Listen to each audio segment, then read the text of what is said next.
Thank you so much, Chair Maloney and the committee for having me today. You know, being LGBTQ in America in 2022 means looking over your shoulder before you hold hands with someone you love. It means watching your very humanity be litigated day in and day out on every cable news network and across every social media platform. It means wondering if today is the day that hate comes armed with a clenched fist or worse, an AR-15. It means wondering if today your little slice of normal, the thing you told yourself you didn't deserve, comes to an end. My day came on June 12th of 2016. Pulse nightclub was one of the first places I ever went that I didn't look over my shoulder, where I didn't stiffen my wrist or deepen my voice to avoid detection. And that night, everything about Pulse nightclub was normal. I went to the same bartender I always went to, ordered the same drinks I always ordered, and as the night wound to a close, I stepped into the same bathroom I'd been in hundreds of times before. There was a poster on the wall with the painted faces of drag queens I knew well. There was a half-empty cup teetering on the edge of the sink like it might fall off. The water from the faucet was ice cold that night. There were gunshots, endless gunshots, the hair standing up on the back of my neck, the stench of blood and smoke burning the inside of my nose, the nervous huddle against a wall, a girl trying desperately, so hard not to scream that I could feel her trembling on the tiles underneath us. There was a sprint for the exit, all atop this bang, bang, bang from an assault weapon. A man filled with hate and armed with a Sig Sauer MCX charged into Pulse in my city of Orlando, an LGBTQ safe space, and murdered 49 of those we loved. My best friends, Drew and Juan, took 19 of the over 110 rounds that man pumped into the club. I'll never forget the thousands of desperate calls I placed to Drew, or his family's heartbroken screams when I had to tell them that their child would not be coming home. And I can never unsee both of their lifeless bodies in cold, hard caskets.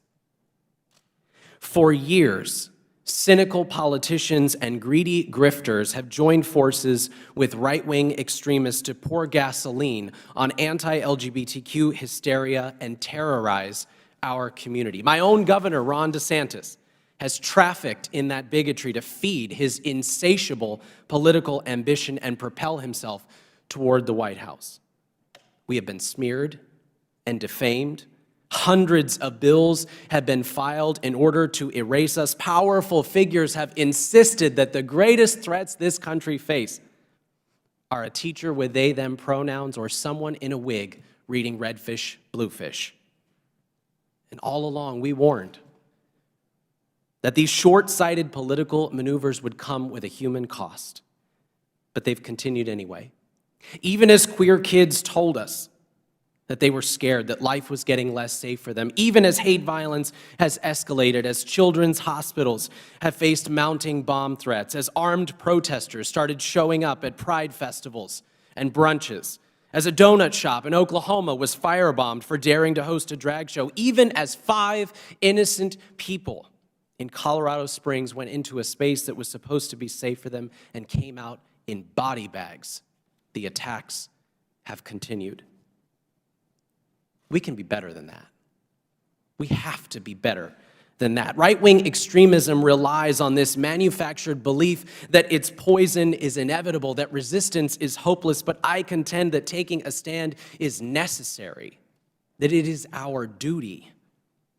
We need to say without apology that people who endanger entire marginalized communities for social media content and fundraising fodder have no place in our politics.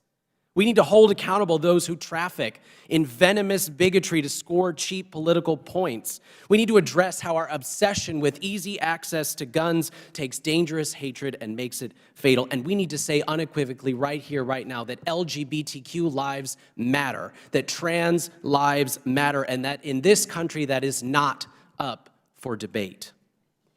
Words have consequences. Unbridled hate comes at a cost. Our stolen loved ones are not a talking point. They're missing faces at birthday parties, empty seats at dinner tables. They paid the price for militarized hate in this country. It is high time that Congress gets serious about the cost of anti-LGBTQ hatred and commit to honoring those in its crosshairs with real actions. The simple truth is this: we just want to live. Is that so much to ask?